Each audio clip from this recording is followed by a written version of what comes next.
वो सिर्फ और सिर्फ यीशु मसीह है, क्योंकि उसने एक निश्चित समय में हम में से हर एक के हृदय में काम किया और उसकी भली योजना हमारे जीवन में पूरी हुई।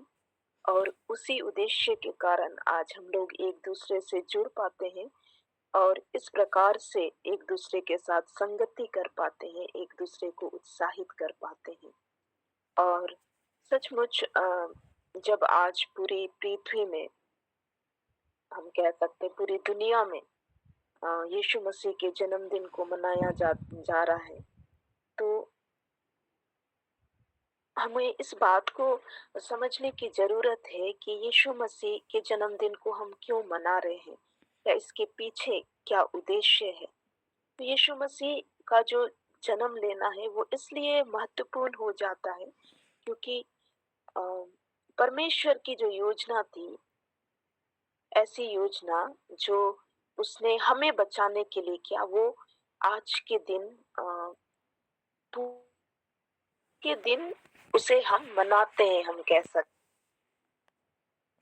बाइबल में देखें तो हमें कहीं भी नहीं मिलता है यीशु मसीह का जन्म तारीख, हमें नहीं मिलता है।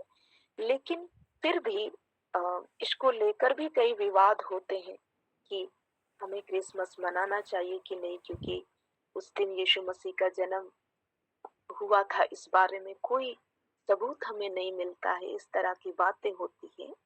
लेकिन जब हम लोग यीशु मसीह पर विश्वास करने वाले लोग हैं, तो निश्चय हम इसे एक अवसर के रूप में देख सकते हैं, एक ऐसे अवसर के रूप में जब हम अपने उद्धारकर्ता के बारे में और अधिक से अधिक लोगों को बता सकें। तो एक मसीही होने के नाते मैं ये सोचती हूँ कि क्रिसमस मनाने को हम अ, नकारात्मक रूप से हमें नहीं लेना चाहिए, क्योंकि ये एक अवसर होता है। अ, हम लोग देखेंगे कि अम, ये जो क्रिसमस का सीजन है, कई सारे ऐसे हृदय हैं जो खुलते हैं, मतलब आम तौर पर जो यीशु मसीह को ग्रहण नहीं कर सकते, तो इस समय में अ, इस चीज को आप हम लोग देख पाते हैं कि लोगों का हृदय जो है, क्योंकि ऐसा माहौल होता है, ऐसा समय होता है, ऐसे गीत बजाए जाते हैं, ऐसे प्रोग्राम रखे जाते हैं, जिसके कारण ये इस समय में हमें अधिक से अधिक मौका मिलता है कि हम परमेश्वर के प्रेम को, परमेश्वर के संदेश को लोगों के बीच में बांट सकें। मैं इस विषय में इसलिए बोल रही हूँ क्योंकि अभी हम एक ऐसे युग में रह रहे हैं जहाँ पर क्रिसमस मनाना चाहिए, नहीं मनाना चाहिए, इसको लेकर कई विवाद हैं। लेकिन एक मसीही होने के नाते हम किस प्रकार से इस अवसर को का लाभ उठा सकते हैं, इसे हमें समझना है। क्योंकि ये जो पूरा जो दिसंबर का महीना है, जिसे कैथोलिक लोगों में आगमन काल के रूप में जाना जाता है, और हम लोग देखेंगे कि यहाँ पर कई सारी चीजें होती है, कई सारे विधि विधान किए जाते हैं कि हाँ क्रिसमस आने वाला है, कई सारी तैयारियां होती है। तो यदि हम लोग इन सब चीजों को एक अवसर के रूप में ना देखें, तो हम क्रिसमस के प्रति नकारात्मक हो जाएंगे और परमेश्वर जो द्वार खोलना है उसे नहीं खोल पाएगा। आप देखेंगे कि कई सारे लोग अभी मैं हाल फिलहाल न्यूज में देख रही थी, ये रांची का न्यूज है, हमारे जो झारखंड क्रिश्चियन यूथ एसोसिएशन के लोग हैं, वो लोग प्रभात खबर जो कार्यालय है वहां पर जाकर क्रिसमस के संदेश को बांट रहे थे। तो ये हमारे लिए एक अच्छा अवसर होता है, इसीलिए हमें इसे एक अवसर के रूप में देखना चाहिए, ना कि हम इसके प्रति नकारात्मक रहें और हम इस अवसर का लाभ ना उठा पाए। तो ये हमें सबसे पहले समझना है। और अ, इसके बाद हम लोग वचन में से कुछ बातों को देखेंगे। हम लोग निकालेंगे लूका 2:10। हाँ, यहाँ पर ऐसा लिखा है, तब स्वर्गदूत ने उनसे कहा, मत डरो, क्योंकि देखो मैं तुम्हें बड़े आनंद का सुसमाचार सुनाता हूँ, जो सब लोगों के लिए होगा, कि आज दाऊद के नगर में तुम्हारे लिए एक उद्धारकर्ता जन्मा है और यही मसीह प्रभु है। तो यदि हम लोग देखें तो सबसे पहले जो यीशु मसीह के जन्म का संदेश है, या हम कह सकते हैं उनके जो जन्म के लिए समाचार सुनाया गया था, वो सबसे पहले स्वर्गदूतों के द्वारा गडेरियों को सुनाया गया था। और क्या कहा गया था? तब स्वर्गदूत ने उनसे कहा, मत डरो, क्योंकि देखो मैं तुम्हें बड़े आनंद का सुसमाचार सुनाता हूँ। तो ये जो सुसमाचार है, यीशु मसीह के आने का जो न्यूज़ है हमारे लिए, ये आनंद का सुसमाचार है। अब जब हम लोग समाचार कहते हैं तो ये बुरा खबर भी हो सकता है और ये अच्छा खबर भी हो सकता है, ठीक है। लेकिन जब हम लोग यीशु मसीह के बारे में देखते हैं तो हमेशा हम लोग इस चीज को देखते हैं, उसके साथ जुड़ता है सुसमाचार, यानी कि यीशु मसीह के संबंध में जो भी बातें हैं वो सुसमाचार को लेकर आती है हमारे लिए। ये वो एक अच्छा संदेश है, आनंद का संदेश है।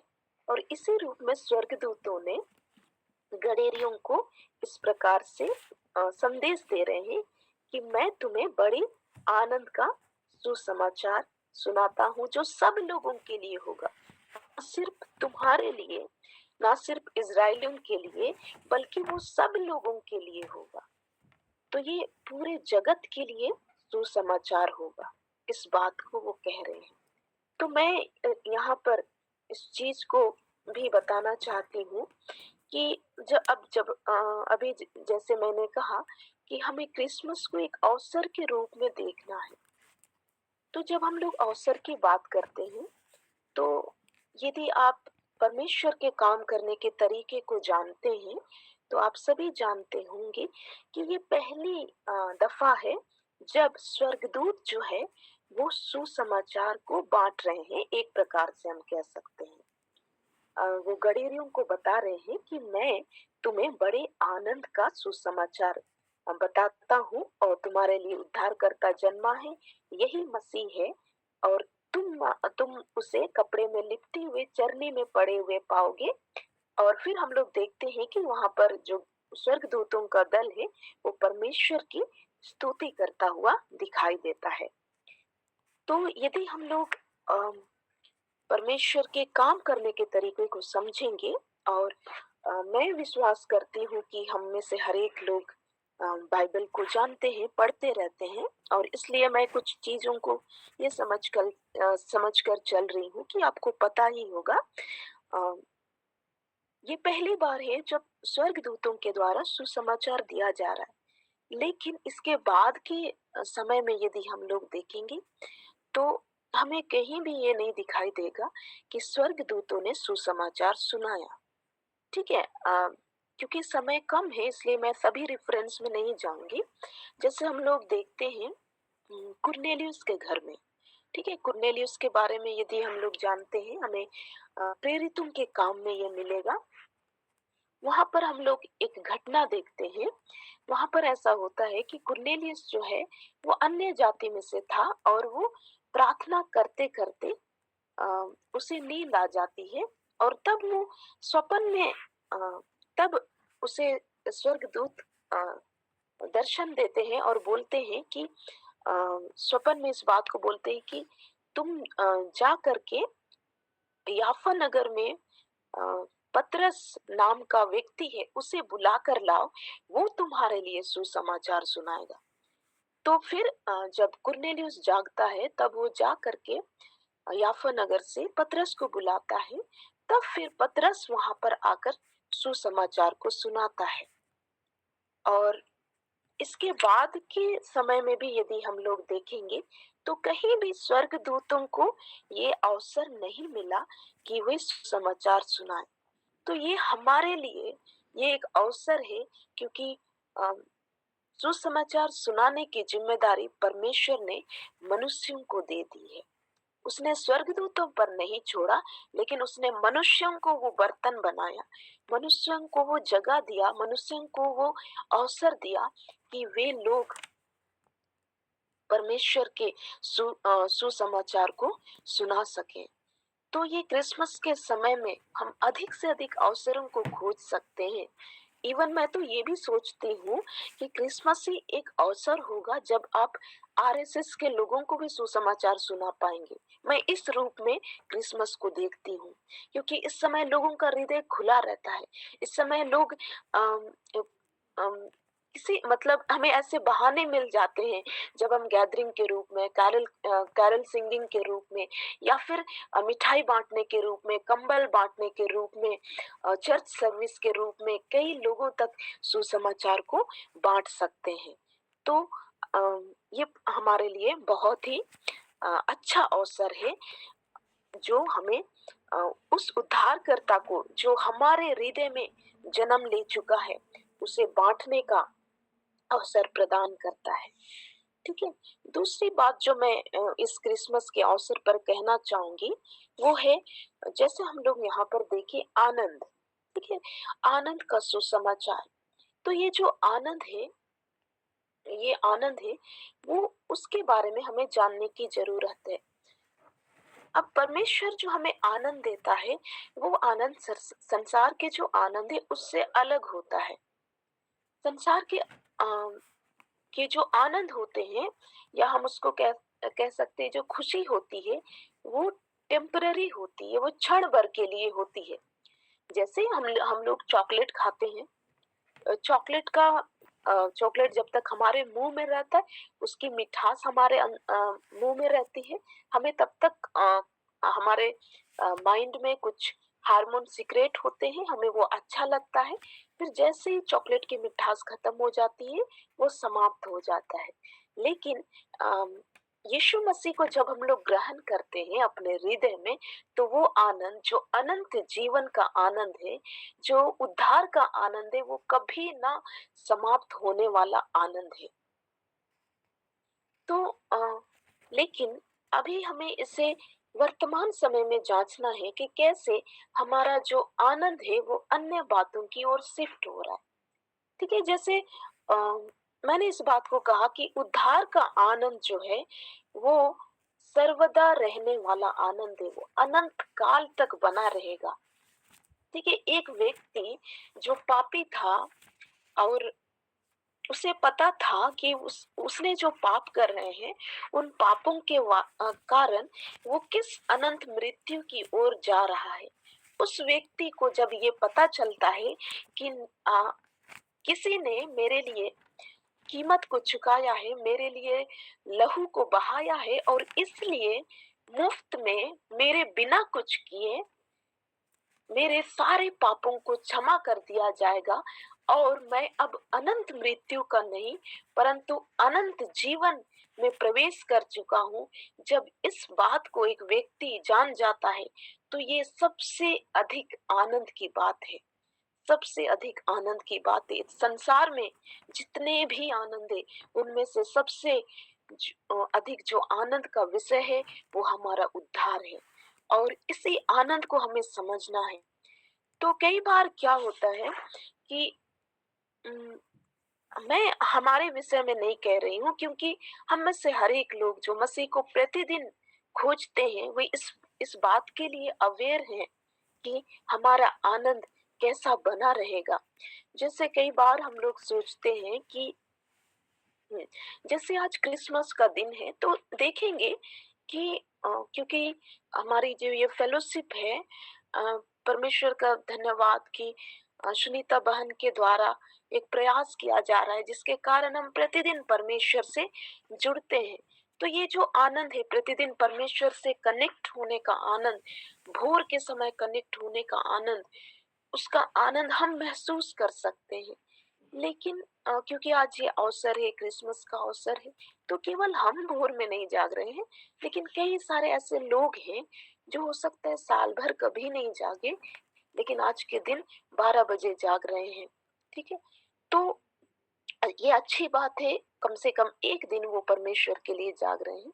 लेकिन मैं वो नहीं कहना चाह रही, मैं इस बात को कहना चाहती हूँ कि क्या होगा जब उस आनंद को हम सर्वदा, प्रतिदिन हम उस आनंद को महसूस करें अपने हृदय में।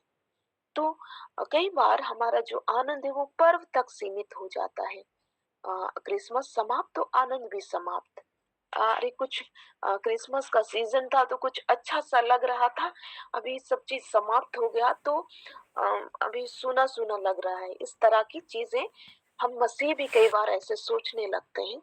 लेकिन हमें जानने की जरूरत है कि हमारा जो आनंद है वो स्थायी है, वो परमेश्वर ने सर्वदा के लिए ठहरा दिया। और हमारा जो आनंद का केंद्र बिंदु है वो सिर्फ और सिर्फ यीशु मसीह है। जब यहाँ पर स्वर्गदूत इस बात को कह रहे हैं कि आनंद का सुसमाचार सुनाता हूँ जो सब लोगों के लिए होगा, तो वो क्या है कि आज दाऊद के नगर में तुम्हारे लिए एक उद्धार करता जन्मा है। तो ये जो उद्धार करता है और यीशु मसीह है, वही हमारे आनंद का केंद्र बिंदु है। यदि यीशु मसीह है तो हमें हर एक परिस्थितियों में आनंदित रहना है। यदि हमारे घर में निमकी नहीं बने, हमारे घर में अरसा नहीं बने, कोई बात नहीं, हमारे हृदय में यीशु मसीह है, वही हमारे आनंद का विषय है। यदि इस क्रिसमस हमारे लिए ड्रेस नहीं आए या फिर इस क्रिसमस हमारे पास पैसे नहीं है कि हम डेकोरेशन कर सके, डेकोरेशन हमारा आनंद नहीं है, मैं आपको बताना चाहती हूँ कि वो आपको अस्थायी आनंद दे सकता है, टेम्पररी क्षणिक खुशी दे सकता है, लेकिन परमेश्वर का आनंद है वो सर्वदा हमारे हृदय में बना रहता है। और ये दूसरी बात थी। तीसरी बात जो आज के दिन अम, हम सीख सकते हैं परमेश्वर के वचन से, वो है जैसे मसीह नहीं, ये जो संसार है, यदि हम इसके व्यवहार को ध्यान दें तो हमें एक चीज देखने के लिए मिलेगा कि संसार जो है वो कैलेंडर में बंधी हुई है। कैलेंडर में बंधी हुई है कहने का मतलब कि हम लोग जनवरी से शुरू करते हैं, 1 जनवरी से न्यू ईयर मनाते हैं, फिर हम लोग ईस्टर मनाते हैं, उसके बाद हम लोग पेंटिकोस्टल पर्व मनाते हैं, उसके बाद फिर हम लोग क्रिसमस मनाते हैं, फिर 31 जनवरी आ जाता है। और इस प्रकार से हम लोग कैलेंडर के चारों ओर गोल गोल गोल गोल घूमते रहते हैं। और इस तरह से जब हम लोग घूमते हैं कैलेंडर के चारों ओर, ये अच्छी बात है क्योंकि उससे संसार की यही रीति है, हमें इसके अनुसार चलना ही होगा क्योंकि हम लोग भी इस संसार में ही रहते हैं। लेकिन जब हम लोग मसीही हैं तो मैं सोचती हूँ कि हमें इससे बढ़कर कुछ और देखना चाहिए, क्योंकि जब हम कैलेंडर में बंधे होते हैं तो हमें हमारे साथ क्या होता है कि हम लोग न्यू ईयर के दिन एक मैसेज से शुरू करते हैं कि आज हमें एक संकल्प लेना है कि इस नए नए वर्ष में हम क्या क्या करेंगे। हो सकता है हम दूसरे ही दिन तोड़ देते हैं, लेकिन फिर भी हम हर साल उसी काम को रिपीट करेंगे। फिर ईस्टर आएगा तो हम लोग पुनरुत्थान का पर्व मनाते हैं और फिर वही मैसेज हमें दिया जाता है कि यीशु मसीह जी उठे, अ, हमें भी अ, हमें हमें भी मरे हुओं में से जी उठना है। फिर क्रिसमस आएगा तो हम इस तरह का संदेश सुनेंगे कि यीशु मसीह को हमारे हृदय में जन्म लेना है। लेकिन एक मसीह होने के नाते हमें इस बात को समझना है कि हमें बार बार यीशु मसीह को अपने हृदय में जन्म लेने देने की बात नहीं है, क्योंकि यीशु मसीह हमारे जीवन में पहले ही जन्म ले चुके हैं। क्योंकि हम उस पर विश्वास करते हैं, विश्वास करने वाले उद्धार पा चुके हैं, उनके जीवन में यीशु मसीह पहले ही जन्म ले चुका है। लेकिन हाँ, हमारे लिए एक लक्ष्य जरूर रखा गया है, उसे हमें समझना है। ये हमें मिलेगा इफिसियों की पत्री, इफिसी इफिसी की पत्री, उसके 5 उसका 22 में। ओके, हम लोग इसको 25 से पढ़ेंगे।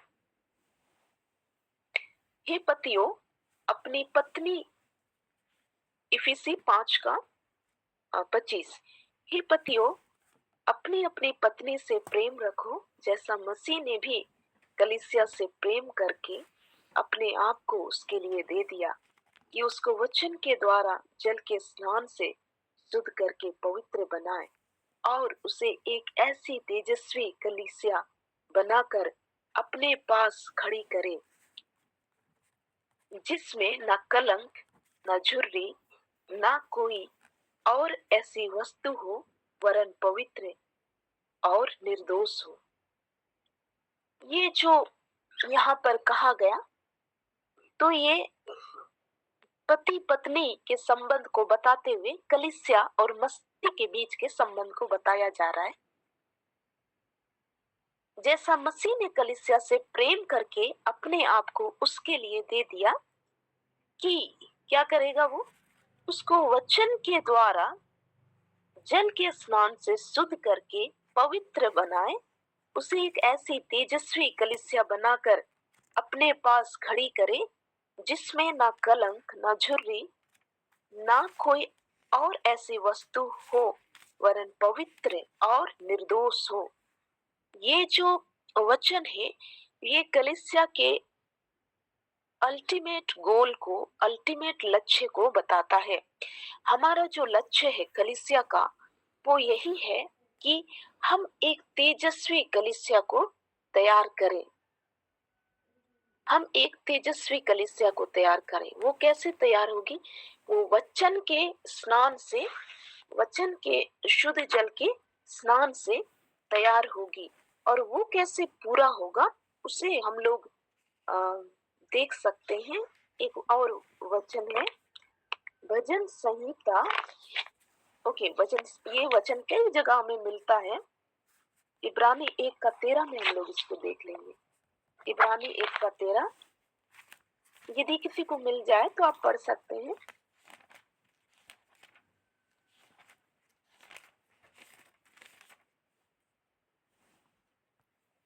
इब्रानी 1:13। इब्रानी 1:13, उसे मैं अपने ही पास रखना चाहता था। सॉरी, गलती हो गया। इब्रानी 1:13, और स्वर्गदूतों में से उसने किससे कब कहा, तू मेरे दाहिने बैठ, जब तक कि मैं तेरे बैरियों को तेरे पाँवों के नीचे की पीढ़ी न कर दूं। आमीन। आमीन। तो ये जो वचन है, ये मैं रेफरेंस के लिए बता रही हूँ। ये भजन संहिता 110:1 में हमें मिलेगा। ये दाऊद के द्वारा कहा गया था, और ये यीशु मसीह के विषय में कहा गया था कि यीशु मसीह से परमेश्वर इस बात को कहते हैं कि तू मेरे दाहिने बैठ। कब तक दाहिने बैठ? जब तक कि मैं तेरे शत्रुओं को तेरे पांव की चौकी न कर दूं। अच्छा, यदि संभव है तो भजन संहिता 110:1 को भी पढ़ देंगे। भजन संहिता 110:1। हे प्रभु, सॉरी, मेरे प्रभु से यहोवा की वाणी यह है, तू मेरे दाहिने हाथ बैठ, जब तक कि मैं तेरे शत्रुओं को तेरे चरणों की चौकी ना कर दूं। आमीन। हाँ, आमीन। ये जो वचन है, ये दाऊद के विषय में कहा जा रहा था कि दाऊद के द्वारा कहा जा रहा था यीशु मसीह के विषय में, कि यहोवा ने उस यीशु मसीह से क्या कहा, तू मेरे दाहिने बैठ, दाहिने हाथ बैठ, जब तक कि मैं तेरे शत्रुओं को तेरे चरणों की चौकी न कर दूं। मतलब यही है कि यीशु मसीह दाहिने कब तक बैठेंगे? जब तक कि परमेश्वर उसके शत्रुओं को उसके चरण की चौकी ना कर दे, उसके पांव की चौकी ना कर दे, तब तक यीशु मसीह दाहिने बैठेंगे। तो हम लोग इस विषय में बात करते हैं कि अंत का जो समय है वो निकट है। लेकिन यहाँ पर इस वचन को जब हम लोग देखते तो हमें इस बात का पता चलता है, यीशु मसीह कब तक दाहिने बैठे रहेंगे? जब तक कि यीशु मसीह के शत्रु उसके पांव की चौकी ना बन जाए। यदि हम लोग यीशु मसीह के शत्रुओं को देखेंगे तो उसके शत्रु कौन हो सकते हैं? जब वो पृथ्वी पर थे तो ये मैं आपसे पूछना चाहूंगी कि उसके शत्रु आपको लगता है कौन है?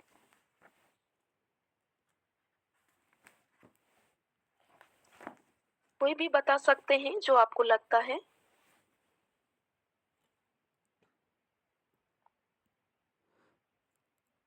यीशु मसीह के शत्रु कौन हो सकते हैं?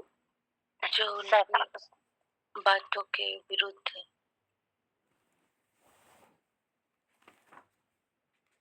जो यीशु मसीह के बातों के विरोध में बोलते हैं। और कोई बोलना चाहेंगे? शैतान की योजनाएं, जो विरोधी संगठन है, ये सभी लोग। ओके, तो हमें इस बात को देखना है कि यीशु मसीह के शत्रु कौन कौन है। यदि हम लोग देखें यीशु मसीह के काम को, तो जब वो इस पृथ्वी पर चला फिरा करते थे तो उसके शत्रु कौन होते थे? उसके शत्रु दुष्ट आत्माएं होती थी। उसका शत्रु रोग होता था। जब भी वो किसी रोगी को देखता था, यीशु मसीह तुरंत उससे कहता था कि तू चंगा हो जाओ। तो उसका शत्रु कौन है? यीशु मसीह का जो शत्रु है, वो हर एक ऐसी योजनाएं हैं जो शैतान के द्वारा भेजी जाती है, वो यीशु मसीह के शत्रु हैं। आज के संदर्भ में यदि हम देखें तो बीमारियां जो है वो यीशु मसीह की शत्रु है। जो दुष्ट आत्माएं हैं जो अलग अलग रूपों में काम करती है, वो यीशु मसीह की शत्रु है। और यदि हम लोग देखें तो कलीसिया अभी भी और भी इसी तरह की कई सारी चीजें हैं जो यीशु मसीह के शत्रु है। हर एक वो चीज जो हमें मसीहों को आगे बढ़ने से रोक सकती है, उसे हम यीशु मसीह के शत्रु के रूप में देखेंगे। किन किन चीजों को यीशु मसीह दूर करना चाहता था? जब भी कोई दुष्ट आत्मा उसके सामने आता था, यीशु मसीह तुरंत उसे किसी के शरीर से निकाल देता था। जब भी कोई बीमारी में पड़ा हुआ देखता था, यीशु मसीह तुरंत उसे चंगा करते थे। तो यही सभी लोग जो हैं, ये यही यीशु मसीह के शत्रु हैं। तो यीशु मसीह तब तक नहीं आएंगे इस पृथ्वी पर जब तक कि ये शत्रु उनके पांव की चौकी ना हो जाए, कलीसिया के पांव की चौकी ना हो जाए। क्योंकि हम लोग जानते हैं कलीसिया के रूप में यीशु मसीह हमारा सिर है और हम लोग देह हैं। तो जब तक वे कलीसिया के कंट्रोल में ना हो जाए ये बातें, जब तक कलीसिया उन पर प्रभुता ना कर ले, अधिकार ना कर ले बीमारियों पर, दुष्टात्माओं पर, तब तक यीशु मसीह नहीं आएंगे। हमें हम लोग इस वचन को, क्योंकि ये हो सकता है दूसरा पत्रस, मैं इतना रेफरेंस तो नहीं लेना चाह रही थी फिर भी, क्योंकि ये एक ऐसी बात है जो हो सकता है जब आप कहें तो लोग कह सकते हैं कि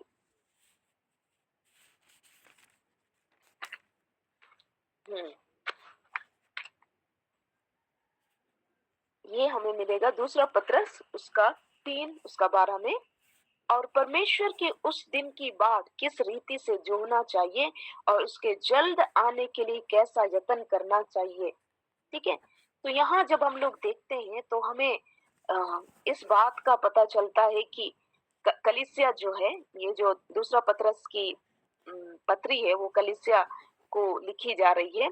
और परमेश्वर के उस दिन की बात किस रीति से जोना चाहिए और उसके जल्द आने के लिए कैसा यत्न करना चाहिए। तो हमें यहाँ पता चलता है कि कलीसिया का यत्न जो है, यीशु मसीह के आने के लिए कलीसिया को कुछ यत्न करना बाकी है। हमें शत्रुओं पर अधिकार लेना बाकी है। हमें बीमारियों पर अधिकार लेना बाकी है। और जिस दिन ऐसा होगा उस दिन यीशु मसीह आएंगे इस पृथ्वी पर, क्योंकि परमेश्वर ने कहा कि तू तब तक मेरे दाहिने बैठेगा जब तक कि तेरे शत्रु तेरे पांव की चौकी नहीं बनेंगे। और शत्रुओं पर अधिकार कौन करेगा? हम लोग पहले भी इस बात को कई समय से सीख रहे हैं। हम बहनों के द्वारा भी सीख रहे हैं कि किस प्रकार से हमें अधिकार लेना है। हम इस समय अधिकार लेने के लिए बुलाए गए हैं। इस समय में यीशु मसीह हमारे भीतर में होकर काम कर रहे हैं पवित्र आत्मा के द्वारा। हम लोग जो है, हम लोग बीमारियों को आज्ञा देंगे और वो कलीसिया के अंडर में होंगी। वो कलीसिया को परेशान नहीं करेगी, तब एक तेजस्वी कलीसिया बनेगा। यदि हम लोग शुरुआत की कलीसिया को देखें तो हम लोग इस बात को देखते हैं कि वहां पर सब लोग एक मन और एक चित्त के, इस बात को प्रेरितों की पत्री में बार बार दोहराया गया कि वे एक मन और एक चित्त होकर के मंदिर के उसारे में मिलते थे। इस तरह की बातें हमें देखने के लिए मिलेगी। और उसके साथ में हम लोग इस बात को देखेंगे कि वे लोग प्रतिदिन प्रभु कई लोगों को कलीसिया में मिलाते जाता था। तो शुरुआत की जो कलीसिया थी उसमें हमें तेजस्विता रूप में दिखती है। जब बीमारी जो है, सभी बीमारी आते थे, सब के सब चंगे हो जाते थे। आज ऐसा क्यों नहीं होता है? आज जब सभाएं भी होती है तो एक या दो लोग चंगे होते हैं, क्योंकि आज कलीसिया तेजस्वी रूप में नहीं है। लेकिन परमेश्वर ने इसकी जिम्मेदारी हम लोगों पर छोड़ी है कि हम कलीसिया को तेजस्वी बने, हम अधिकार लें, हम शैतान के ऊपर अधिकार लें, हम शैतान के कामों को बांधे। तब जो शत्रु है, जो यीशु मसीह के शत्रु हैं, वो उसके पांव की चौकी बनेंगे। और तब वो कलीसिया के पांव की चौकी बनेंगे, वो हम सभी लोगों के पांव की चौकी बनेंगे। तब यीशु मसीह का आना संभव हो पाएगा। तो हमें इस चीज को जानने की जरूरत है। तो मैं इस बात को कह रही थी कि जब हम कैलेंडर में बंधे होते हैं तो हम अपने लक्ष्य को नहीं समझ पाते हैं, क्योंकि हम हर साल यही सोचते हैं कि इस क्रिसमस भी मुझे यीशु मसीह को अपने हृदय में जन्म देना है। जबकि ऑलरेडी हम लोग यीशु मसीह ऑलरेडी हमारे जीवन में है। जिस दिन हमने उसे उद्धारकर्ता करके ग्रहण किया, उसी दिन वो हमारे हृदय में जन्म ले चुके हैं। हमें बार बार उसे जन्म देने की जरूरत नहीं है। और तो ये कैलेंडर जो है वो हमें गोल गोल गोल गोल घुमाता है।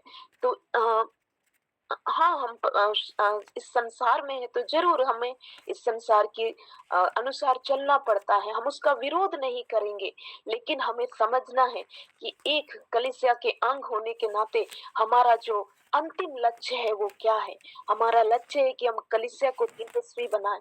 आप जहाँ कहीं भी हैं, आप जो कुछ भी कर सकते हैं अपने कलीसिया को तेजस्वी बनाने का, वो आप कर सकते हैं। प्रार्थना के माध्यम से, वचन को सुनाने के माध्यम से, कलीसिया में नए लोगों को लाने के माध्यम से हम इस काम को कर सकते हैं।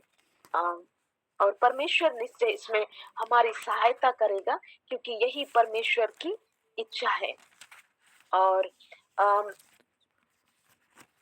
ओके, अगली बात जो मैं कहना चाहूंगी आज के दिन, क्योंकि कई सारी भ्रांतियां हैं क्रिसमस को लेकर कि ये मनाना चाहिए, नहीं मनाना चाहिए। तो हमें इसको समझना है कि इसके मूल में क्या था। तो यदि हम लोग देखेंगे तो जो क्रिसमस मनाने की परंपरा है वो मुख्य रूप से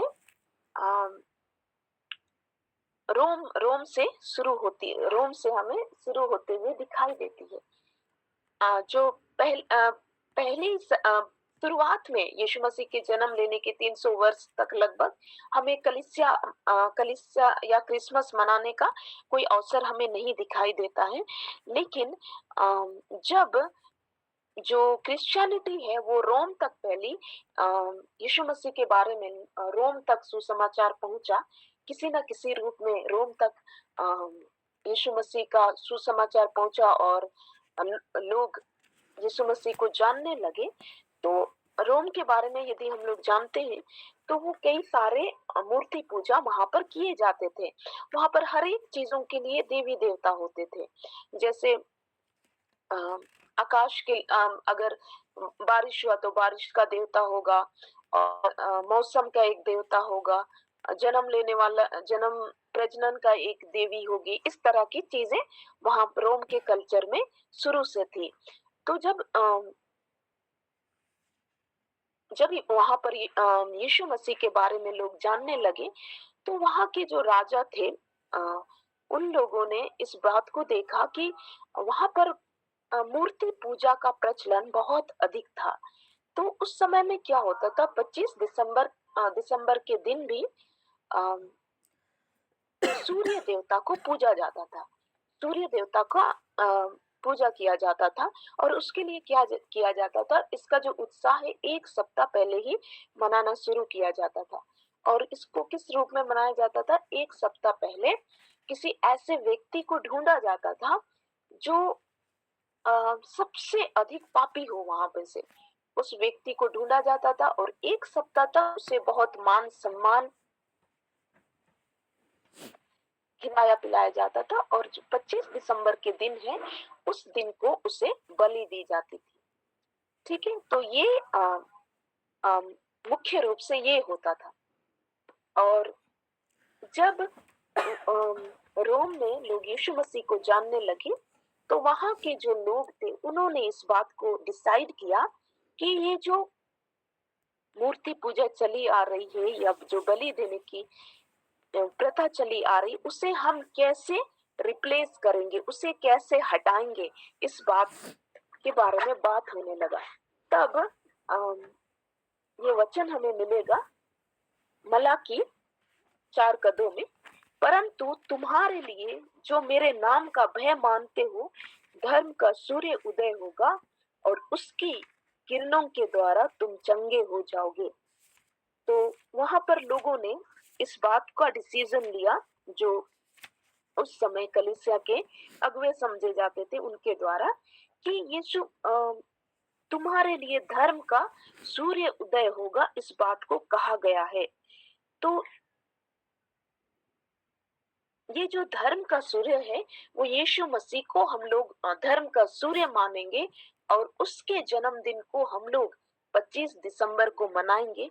इस प्रकार से निर्णय लिया गया, और तब वो जो मूर्ति पूजा थी जो सूर्य देवता के लिए किया जाती थी, उसको रिप्लेस करके क्रिसमस के जन्म उत्सव को मनाया जाने लगा। तो ये उसका इसकी हिस्ट्री है।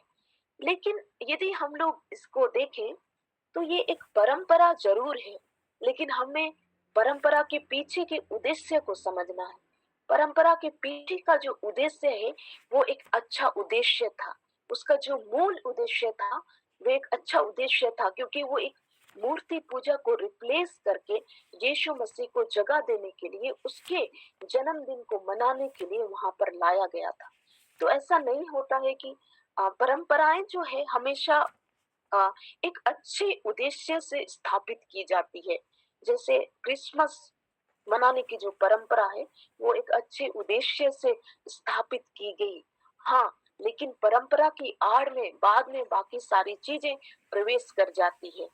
तो लेकिन उसका जो मूल उद्देश्य था इस परंपरा को लाने का, वो एक अच्छा उद्देश्य था, क्योंकि ये एक मूर्ति पूजा को रिप्लेस करके, वहाँ की कुरीति को रिप्लेस करके यीशु मसीह को जगह देने के लिए, यीशु मसीह को लोग जान पाए, उसे लोग सेलिब्रेट कर पाए, उसके उद्धार के बारे में लोग जान पाए, इस उद्देश्य से लाया गया था। तो ये परंपरा अच्छी थी, अच्छे उद्देश्य से लाई गई थी, लेकिन बाद में इसका जगह कुरीतियां लेते चली गई। जैसे अभी हम लोग वर्तमान क्रिसमस को देखें तो वर्तमान क्रिसमस में सांता क्लॉज का जो रूप है वो बहुत अधिक आ गया। यदि आप अपने अन्य जाति दोस्तों से पूछें कि आप यीशु मसीह को जानते हैं, तो वो यीशु मसीह को नहीं जानते हैं, लेकिन वो सांता क्लॉज को जरूर जानते हैं। क्रिसमस को वो लोग किस रूप में जानते हैं? सांता क्लॉज के रूप में जानते हैं। तो ये सारी बातें हैं। तो ये क्या है? ये कुरीतियां हैं। तो हम लोग ऐसा कह सकते हैं कि परंपरा जो है एक अच्छे उद्देश्य से लाई गई थी, लेकिन इस इसकी आड़ में कई सारी कुरीतियां घुसते चली गई। चरनी तक सीमित हो गया, केक केक और मिठाइयां तक सीमित हो गई, सांता क्लॉज तक सीमित हो गया। यीशु मसीह उसमें ढक गए। उनका जो रूप है, उनका जो व्यक्तित्व है, वो इनकी इनके ये जो चीजें हैं, ये जो नई ये जो कुरीतियां हैं, उसमें यीशु मसीह कहीं छुप गए। तो जब हम लोग इस बात को जान रहे हैं, तो हम लोग इस चीज को रिप्लेस कर सकते हैं, क्योंकि यीशु मसीह ने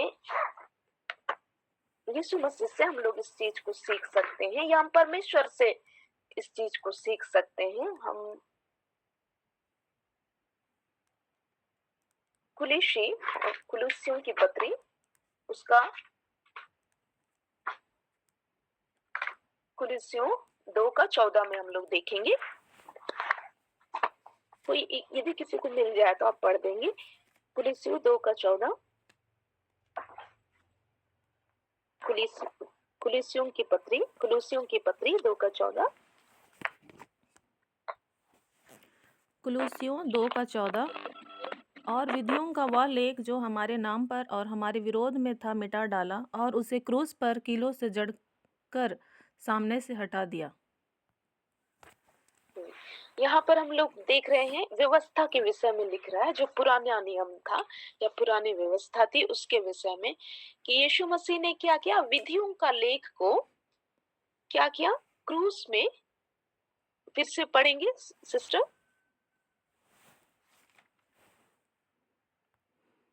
कोई और एक बार पढ़ देंगे। कुलुस्सी 2:14। कुलुस्सी 2:14। और विधियों का वह लेख जो हमारे नाम पर और हमारे विरोध में था मिटा डाला और उस पर कील जड़कर सामने से हटा दिया। आमीन। किसे हटाया? व्यवस्था को हटाया।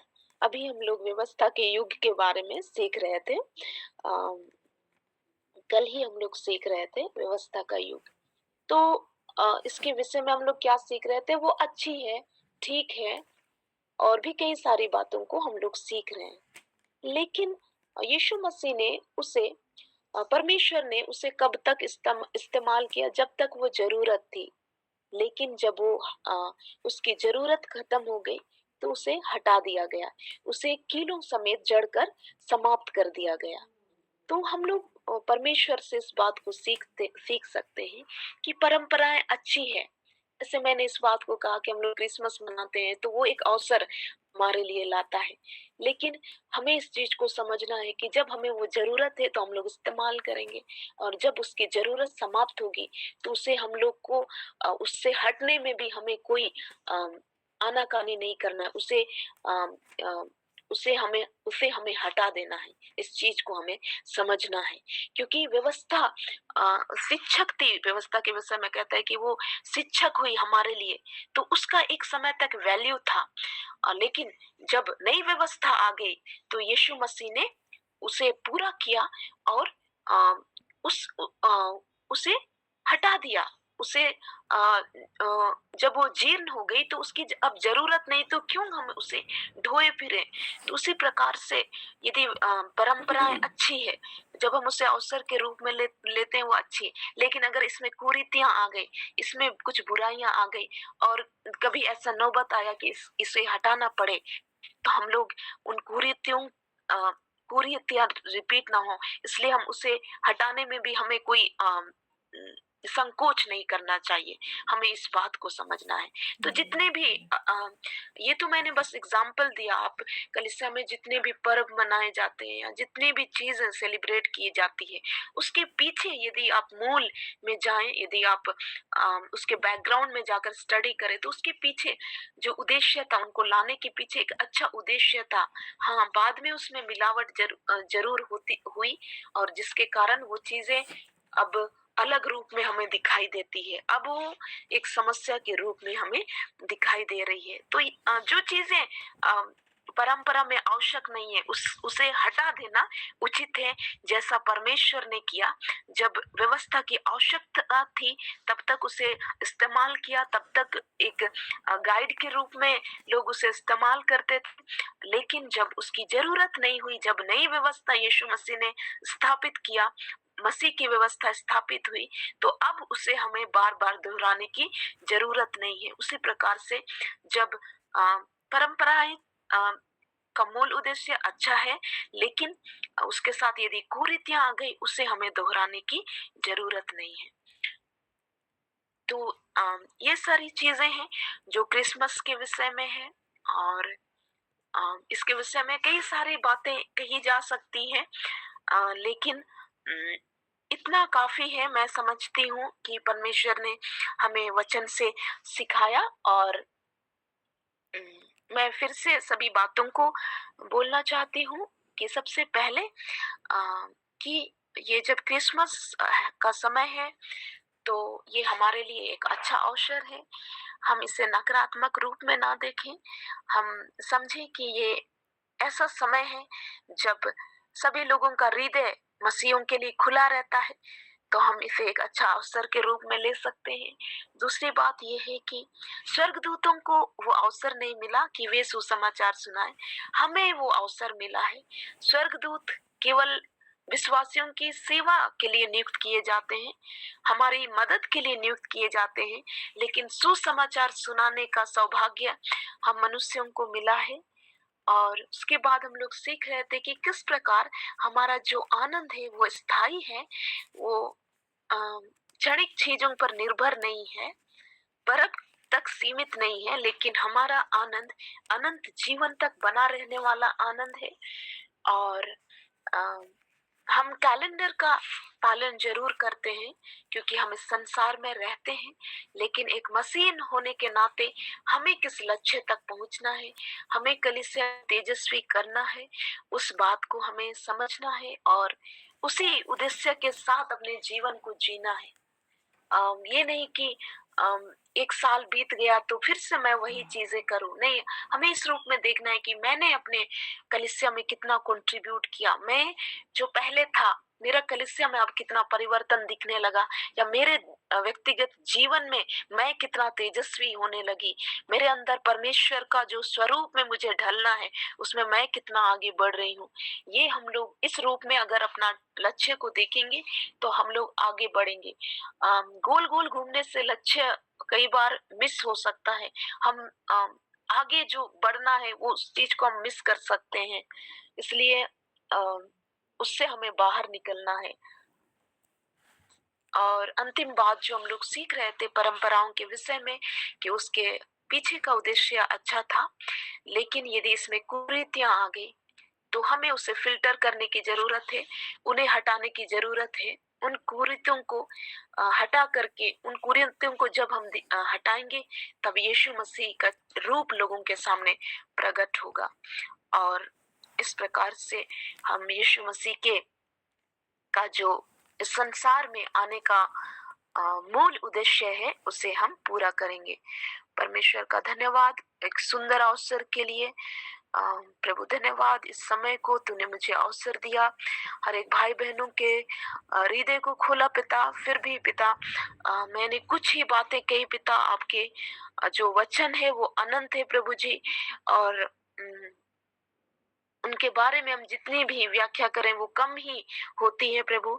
तो स्वयं ही सामर्थ्य आपके बारे में वचन इस बात को कहता है कि मसीह उसका जो अभिषेक उसका जो अभिषेक है वो स्वयं ही सिखाता है पिता। आप व्यक्तिगत रूप से भी अलग अलग लोगों की परिस्थितियों के अनुसार पिता हर एक से बातचीत कीजिए और हर एक को सिखाइए पिता। हम धन्यवाद करते हैं इस अवसर के लिए और इस सुंदर संगति के लिए आपका धन्यवाद। यीशु मसीह के नाम में प्रार्थना मांगते हैं, आमीन। आमीन। परमेश्वर पिता का बहुत धन्यवाद हो उनके जीवित वचनों के लिए, और जान की सिस्टर आपका बहुत धन्यवाद हो कि आपने प्रभु के लिए सच में इस भोर के समय में परिश्रम किया है। और बाइबल बताती है मजदूर को उसकी मजदूरी मिलना हक है, और निश्चय ही हम प्रार्थना करते हैं कि प्रभु आपको अच्छा प्रतिफल प्रदान करे और अपने राज्य की बढ़ोतरी के लिए बहुत आयत से इस्तेमाल करे। और साथ ही साथ हम सभी जितने भाई बहन सुन रहे हैं वो सारे सुने हुए वचन हमारे हृदयों में सुरक्षित रहें और वो आने वाले समय में 100 गुना फलवंत होने पाएँ। आमीन। सभी कोई कहें विश्वास के साथ आमीन।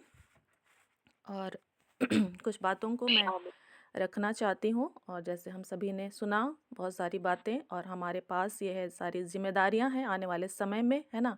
हमें एक योजना के साथ आगे बढ़ते जाना है, और निश्चय ही हम अलग अलग देशों अलग अलग राज्यों में रहते हैं, अलग अलग जाति समुदाय में, लेकिन हम यीशु मसीह के देह के अंग हैं, तो हम एक साथ मिलकर हम कार्य कर सकते हैं। पवित्र आत्मा इसमें हमारा सहायक है, और हमारे साथ अन्य भी जो घर परिवार के लोग रहते हैं, तो सभी का जो विश्वास का स्तर अलग अलग होता है ना। तो मैं इस बात को यहाँ रखना चाहती हूँ कि आप लोग धीरज के साथ मसीह के राज्य की बढ़ोतरी के लिए काम करेंगे। इसमें बहुत ही अधिक धीरज और बुद्धिमानी और समझदारी की आवश्यकता है, क्योंकि आप जो यहाँ पर समय दे रहे हैं, मेहनत कर रहे हैं, वो दूसरे लोग वो मेहनत नहीं कर रहे हैं या उनको वो शिक्षा नहीं मिल रही है। लेकिन कई बार हम लोग उनके जीवन में उस फल को देखना चाहते हैं, और जब वो फल नहीं दिखाई पड़ता है तो हम चिड़चिड़ाते हैं, कुड़कुड़ाते हैं, झुंझलाते हैं, है ना? तो आप जब समय दे रहे हैं तो आपका हृदय एक अच्छी भूमि बन पाए और आप बहुतों के लिए आशीष का कारण बने, ये आपका लक्ष्य होना चाहिए। और जो दूसरे हैं, उनको उनके स्तर पर उनको क्या आवश्यकता है तो उनको वो चीज़ आप प्रोवाइड कराएँगे, है ना? इसमें समय भी लगता है, ठीक है? और सबसे पहले जो है मसीही जीवन की शुरुआत होती है नया जन्म के साथ, यीशु मसीह को व्यक्तिगत उद्धारकर्ता ग्रहण करने के साथ। तो जब तक ये अनुभव किसी व्यक्ति के जीवन में नहीं आता है तो उसके लिए समस्या होती है। और कोई हो सकता है निराशा में पड़ा हुआ है, उसके बंधन में है, कोई रोग के बंधन में, कुछ भी अलग अलग। और हम वैसे समय में उनसे अपेक्षा करेंगे कि वो मसीह के राज्य के लिए कार्य करे, तो वो बहुत ही दिक्कत की बात है। तो हमको समझना है कि हर एक व्यक्ति का क्या स्तर है और उस अनुसार से हमको उसके साथ व्यवहार बनाए रखना है। तो आप अपने नए जन्म के लिए कन्फर्म हो जाएँ और उसमें आगे आप बढ़ते चले जाएँ। पवित्र आत्मा की सहभागिता को आप प्रथम स्थान दें, उसको एक्सपीरियंस करते हुए आगे बढ़ें, क्योंकि उसकी सहायता के बिना हम मसीही जीवन में जयवंत नहीं हो सकते हैं। और योजना के अनुसार आपको चलना है। और मैं अपने जीवन के बारे बताना चाहती हूँ थोड़े शब्दों में कि सच में मैंने 1999 ईस्वी में यीशु मसीह को अपना व्यक्तिगत उद्धारकर्ता स्वीकार किया, और वो मेरा बहुत ही अद्भुत अनुभूति था। और वो इस संसार के और जितनी भी अनुभूतियाँ हैं उससे बहुत बढ़कर वो अनुभूति था, और उसको मैं नहीं भूल सकती हूँ। और बहुत सारी जो बातें हैं वो तो मैं कहती हूँ कि मुझे वचन की शिक्षा मुझे मिली है, तो प्रभु को धन्यवाद हो। लेकिन उसको बढ़ने में जो है समय लगा मेरे जीवन में, और बहुत सारी इसमें बातें आई। और फिर जब मैंने ऑनलाइन फेलोशिप जारी रखा तो इसके माध्यम से कैसे प्रभु के राज्य के लिए प्रभु ने मुझे इस्तेमाल किया, वो मैं थोड़े समय के लिए बताना चाहती हूँ कि मैं इसके लिए बड़ा ईमानदार रही। मैं इसको अ, घमंड नहीं बह घमंड के लिए नहीं बताना चाहती हूँ, लेकिन इसके लिए मैं बड़ी ईमानदार रही।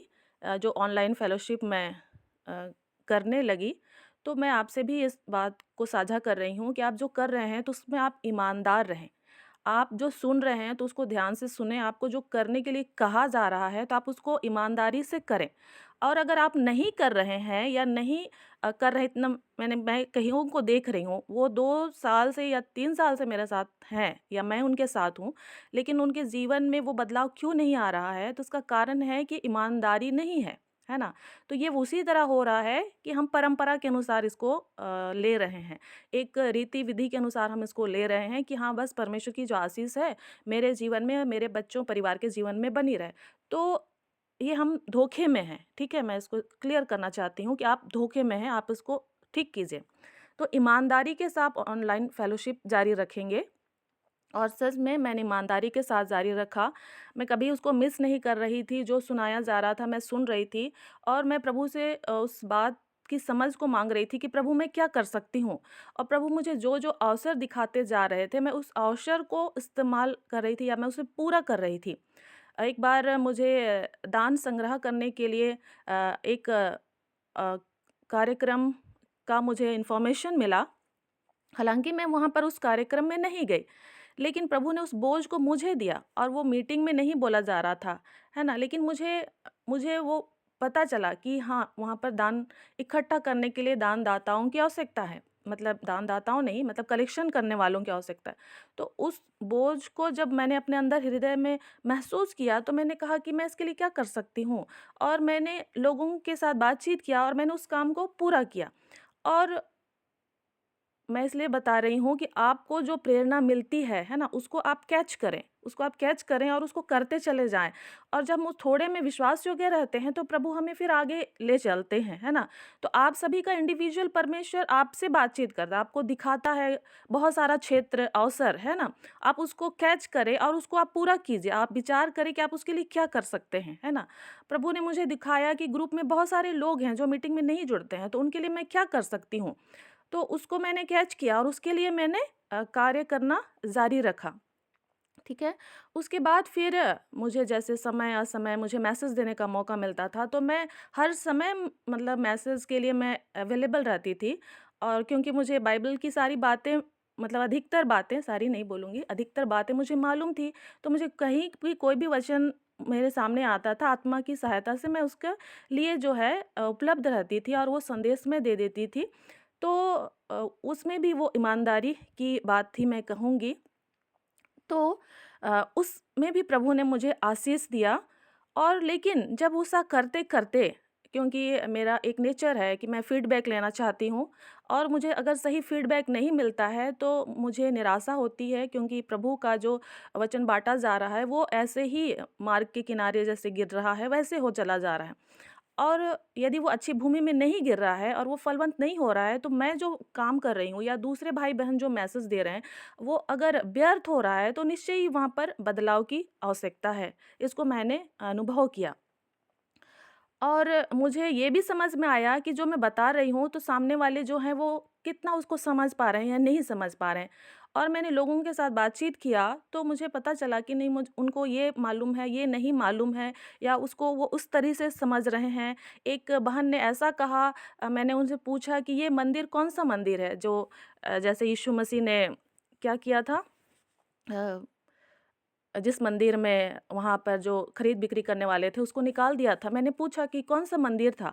तो लोगों ने कहा, एक बहन ने कहा कि हाँ, ये जो क्रिश्चियंस का जो मंदिर है, वही मंदिर है और उसमें से ही यीशु मसीह ने उन सारी बातों को किया था और निकाला था। तो फिर मुझे बड़ा आश्चर्य हुआ कि किस तरह से लोग जो हैं समझ रहे हैं और किस तरह से एक-दूसरे में मतलब अलग ही दुनिया में वो खोए हुए हैं। और जब उनके पास वचन की शिक्षा नहीं है, तो सच में उनको एक लीडर्स के रूप में हम नहीं तैयार कर सकते हैं या नहीं देख सकते हैं। और इन सारी बातों को मैंने जाना और साथ ही साथ TWR के द्वारा जब मैं मुझे जानकारी मिली, तो उसके माध्यम से भी मैं ये बोलना चाहूँगी कि इसको मैं कैसे प्रभु के राज्य के लिए आगे इस्तेमाल कर सकती हूँ। तो वो एक ऑफ़लाइन क्विज़ का ही एक आयोजन की जानकारी ही सुनकर मुझे बहुत अच्छा लगा।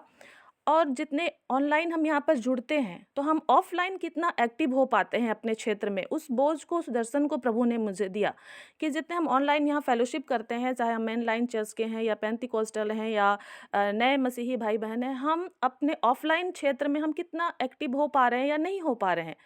और उस दर्शन को प्रभु ने दिया। और क्योंकि यीशु मसीह जो है, ऑफ़लाइन जो हमारी कलीसिया है, उसके लिए बड़े बोझ को प्रभु ने दिया है या वो दर्शन को रखा है प्रभु ने कि वो इस पृथ्वी पर अच्छी तरह से स्थापित हो, है ना? एक समूह जो है वो अच्छी तरह से अपने क्षेत्र में स्थापित हो और वो उस क्षेत्र के लिए आशीष का कारण हो।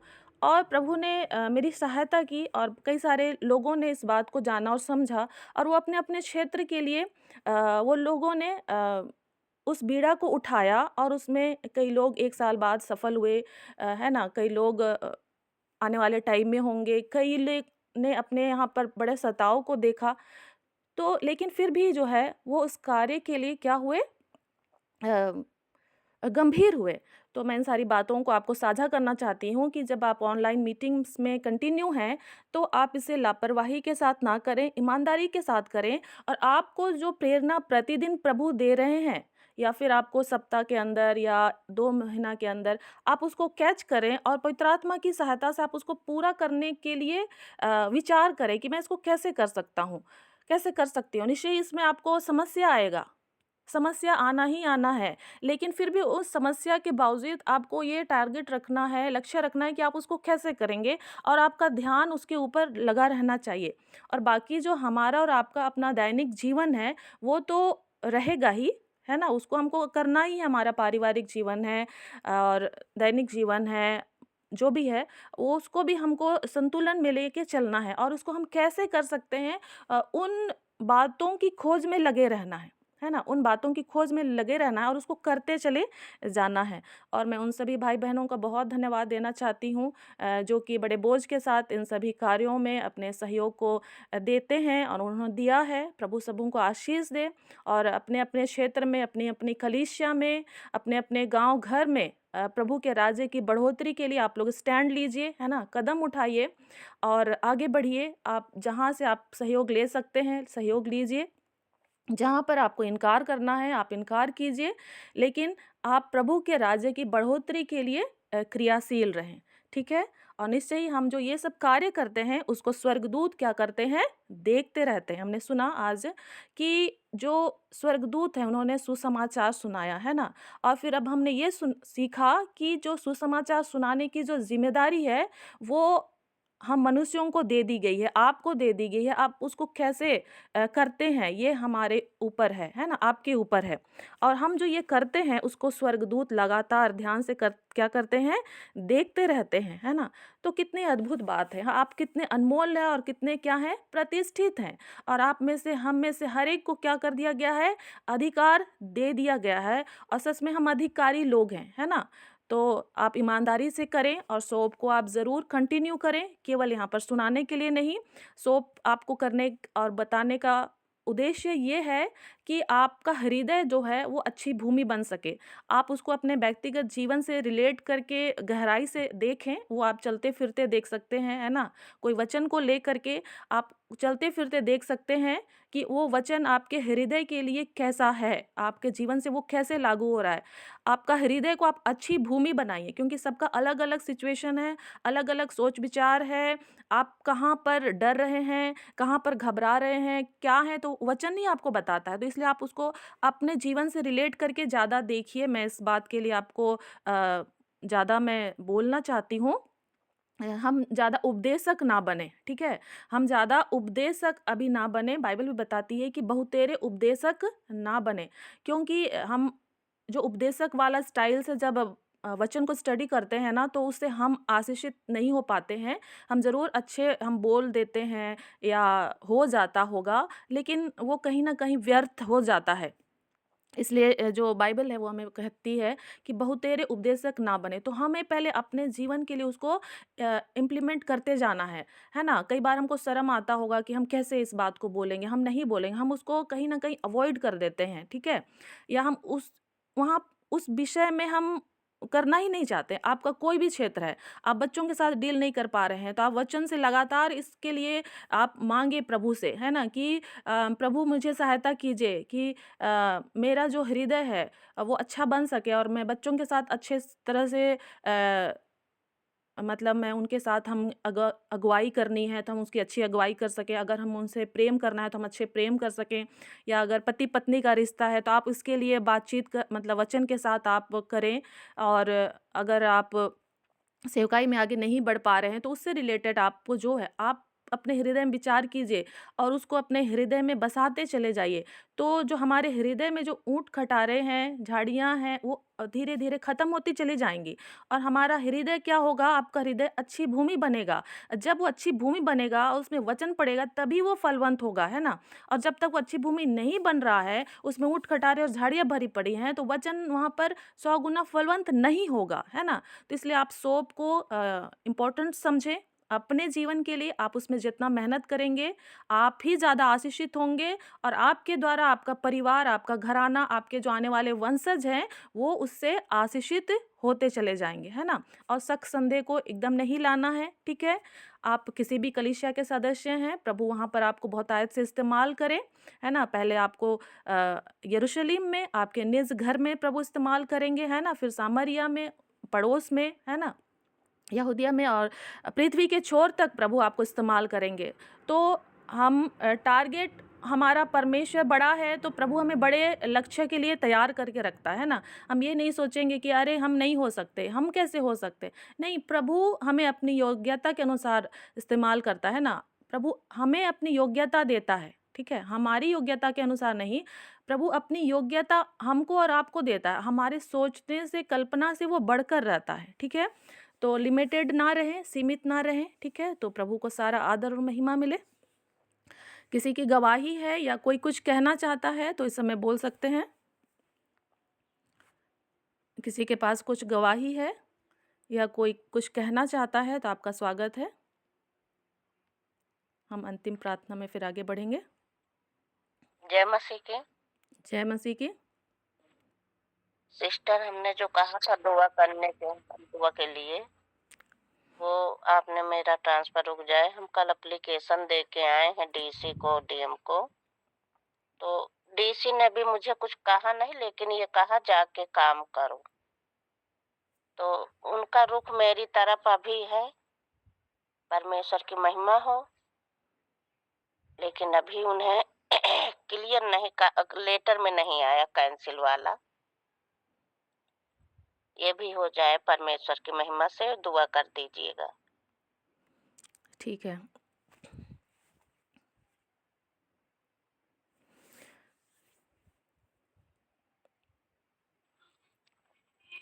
आप सभी को जय मसीह की। मेरी छोटी सी गवाही है।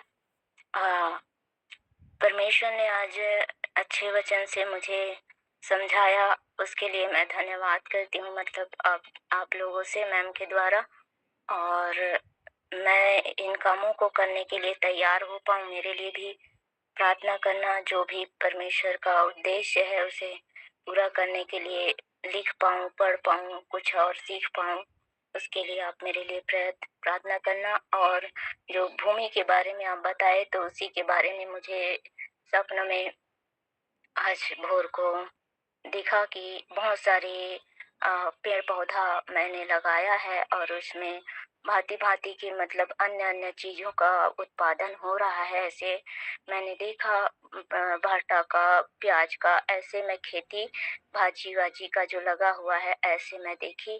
तो उसके लिए आप जब भूमि वाले बात किए, तो उसी से रिलेटेड मुझे लगा कि परमेश्वर मुझे यही सिखा रहा है कि मैं अच्छी भूमि बन पाऊँ। तो आप प्रेयर करना मैम, मेरी यही गवाही है। सबको जय मसीह की। ठीक है।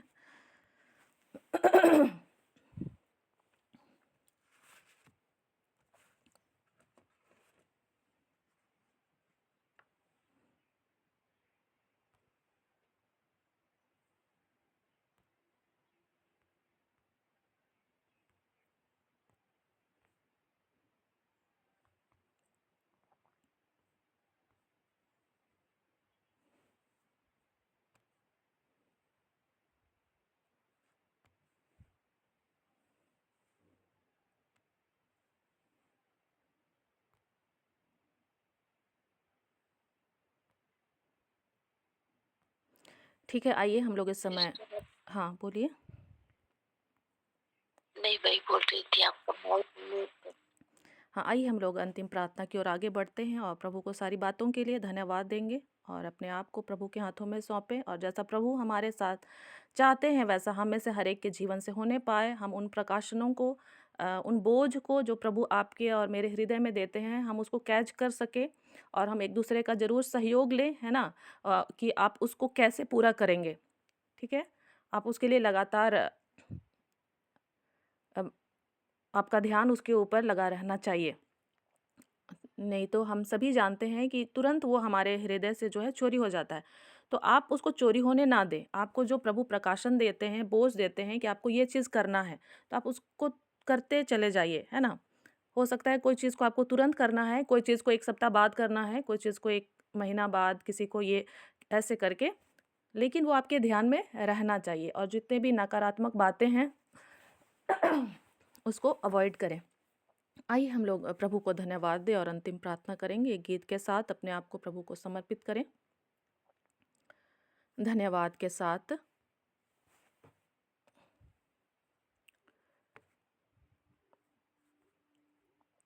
धन्यवाद के साथ स्तुति गाऊंगा, हे यीशु मेरे खुदा। उपकार है तेरे बेसुमार, कोटि कोटि स्तुति धन्यवाद।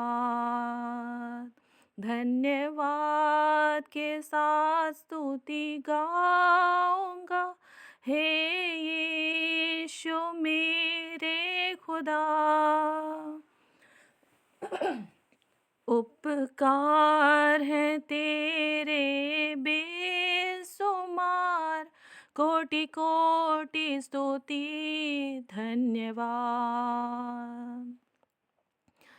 योग्यता से बढ़ के दिया है अपनी दया से तूने मुझे, योग्यता से बढ़ के दिया है अपनी दया से तूने मुझे, मांगने से ज्यादा मिला मुझे, आभारी हूँ प्रभु मैं, मांगने से ज्यादा मिला मुझे, आभारी हूँ प्रभु मैं। धन्यवाद के साथ स्तुति गाऊंगा, हे यीशु मेरे खुदा, उपकार है तेरे बेशुमार, कोटि कोटि स्तुति धन्यवाद। तू है सच्चा जिंदा खुदा, है तुझ पर ही भरोसा मेरा, तू है सच्चा जिंदा खुदा, है तुझ पर ही भरोसा मेरा, सेवा पूरी करके पाऊं इनाम, प्रभु ऐसा दो वरदान, सेवा पूरी करके पाऊं इनाम, प्रभु ऐसा दो वरदान। धन्यवाद के साथ स्तुति गाऊंगा, हे यीशु मेरे खुदा, उपकार है तेरे बेशुमार, कोटि कोटि स्तुति धन्यवाद,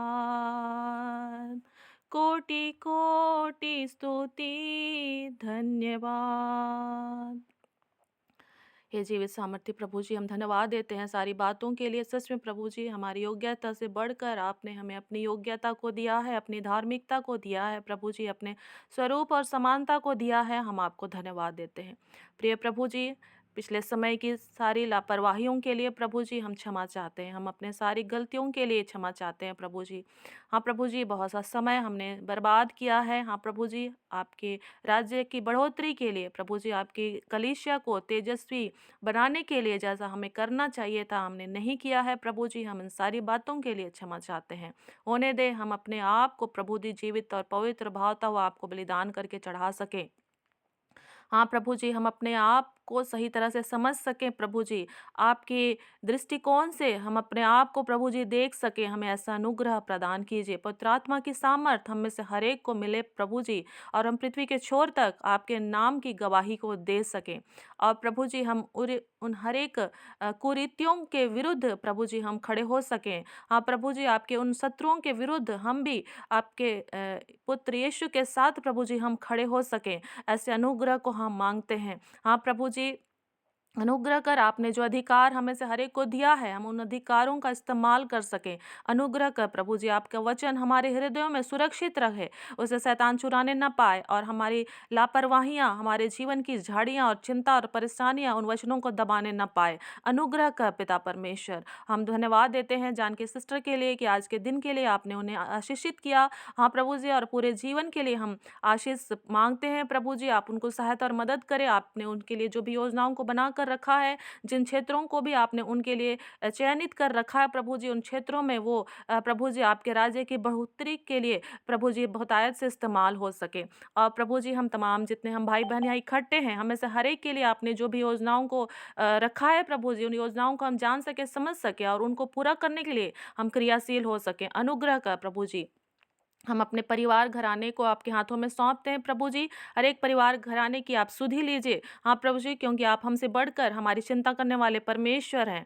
और प्रभु जी, हमसे अधिक आप चाहते हैं कि हमारे परिवार घराने के एक लोगों का उद्धार हो सके और हर एक अपने नए जन्म के अनुभव को प्रभु जी भली भांति जान सके, समझ सके और उसमें दृढ़ हो सके, उन पे कन्फर्म रहे प्रभु जी और आगे बढ़ सकें। और इस घड़ी हम विशेष प्रार्थना करते हैं सीमा सिस्टर के लिए, जो भी उसका ट्रांसफ़र होने वाला की बातें थी, आपने उसका नियंत्रण लिया है। धन्यवाद देते हैं। आगे की कार्रवाई को प्रभु जी आपके हाथों में सौंपते हैं। आप ही प्रभु जी मनों को बदलने वाले परमेश्वर हैं। सहायता करें कि जिस स्थान में वो है प्रभु जी वहीं पर रहने पाए और आपके राज्य के लिए वो प्रभु जी कार्य कर सके। हाँ प्रभु जी, उनकी जितने भी कमजोरियां हैं, तकलीफ़ें हैं, वो आपके हाथों में हम दे देते हैं। प्रार्थना करते हैं अंजू सिस्टर के लिए, जो भी बोझ आपने उसके जीवन में दिया है, जो भी दर्शनों को, स्वप्नों को देखती है प्रभु जी, सही समय पर वो 100 गुना फलवंत होने पाए, हम ऐसी प्रार्थना करते हैं। उसे प्रभु जी किसी भी तरह का हानि ना हो प्रभु जी, उसमें किसी तरह की मिलावट ना हो, ऐसी हम प्रार्थना करते हैं। आप उसे सहायता करें, अनुग्रह कर। और जितने भी भाई बहनों ने हमने नहीं भी कहा है प्रभु जी, जो भी प्रकाशन और बोझ आपने हमारे हृदयों में डाला है अपने परिवार घराने के लिए, समाज के लिए, हाँ प्रभु जी, कलीसियाओं के लिए, उन दर्शनों को पूरा करने के लिए आप हमें से हर एक की सहायता और मदद करें, अनुग्रह कर प्रभु जी। ऑनलाइन फेलोशिप के लिए हम आपको धन्यवाद देते हैं। होने दे प्रभु जी ऑनलाइन फेलोशिप केवल परंपरा के अनुसार, रीति के अनुसार ना होने पाए, वरन प्रभु जी एक एक के हृदय के बदलाव के लिए होने पाए प्रभु जी, और हर एक का हृदय अच्छी भूमि बनने के लिए हो सके। और जो हम सोप के लिए के द्वारा प्रभु जी अपने हृदय को अच्छी भूमि बनाने का प्रयास कर रहे हैं, इसमें आप हमारी सहायता करें। हाँ प्रभु जी, हम अपने हृदय को अच्छे से देख सकें, क्योंकि आपका वचन निश्चय ही दर्पण के रूप में हमारे सामने रहता है। हाँ प्रभु जी, हमारी आंखों को स्पष्ट करें कि हम उन बातों को देख सकें, उन विचारों पर हम अ, विभेद कर सके क्या है और क्या नहीं है। हाँ प्रभु जी, और उसके साथ हमको कैसे करना है, हम सारी बातों को समझ सके, अनुग्रह कर प्रभु जी। आज हम जिन किसी भी कलीसियाओं में जाते और आते हैं प्रभु जी, आज का दिन भर का जीवन हम जैसे भी जहाँ भी हैं प्रभु जी, आपके राज्य की बढ़ोतरी के लिए हम प्रभु जी, हम उन बातों को वहाँ पर देख सकें और विचार कर सकें। हाँ प्रभु जी, ऐसे अनुग्रह को मांगते हैं। धन्यवाद हो पिता परमेश्वर। होने दे हम अपनी सेवकाई को प्रभु जी सही रीति से पूरा करके आपके पवित्र सिंहासन के निकट हम अच्छे प्रतिफल को पा सकें। हाँ प्रभु जी, ऐसे अनुग्रह को दीजिए। सारा आदर और महिमा हम आपको देते हैं। और प्रभु जी, जिन भी क्षेत्रों में सताव को लोग अनुभव कर रहे हैं, हाँ प्रभु जी, उस क्षेत्र के लिए हम आपसे विशेष अनुग्रह को मांगते हैं कि किसी का विश्वास कमजोर ना होने पाए। हाँ प्रभु जी, अनुग्रह कर। और जितनी भी तरह तरह की शिक्षाएं भरी पड़ी हैं, वहाँ लोगों के हृदय को आप तैयार करें कि वो वचन की अच्छी शिक्षा को ग्रहण कर सकें। अनुग्रह कर प्रभु जी, हर एक झूठी शिक्षाओं को हम यीशु के नाम से खारिज करते हैं। अनुग्रह कर पिता परमेश्वर। सारा आदर महिमा हम आपको देते हैं और इस प्रार्थना को हम आपके पुत्र, हमारे उद्धारकर्ता प्रभु यीशु मसीह के नाम से मांगते हैं। आमीन आमीन। आइए हम लोग प्रभु की प्रार्थना को कहेंगे। हे हमारे पिता, आप जो स्वर्ग में हैं, आपकी इच्छा जैसे स्वर्ग में पूरी होती है, वैसे इस पृथ्वी पर भी हो। हमारे प्रतिदिन की रोटी आज हमको दे, और हमारे अपराधों को क्षमा कर, जैसे हम भी अपने अपराधियों को क्षमा करते हैं।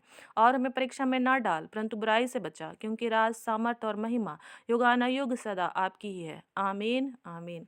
हम आशीष वचन को एक साथ बोलेंगे।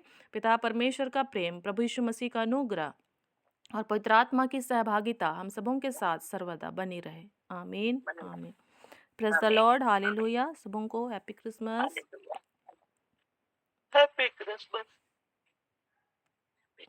जय मसीह की सब बहन भाइयों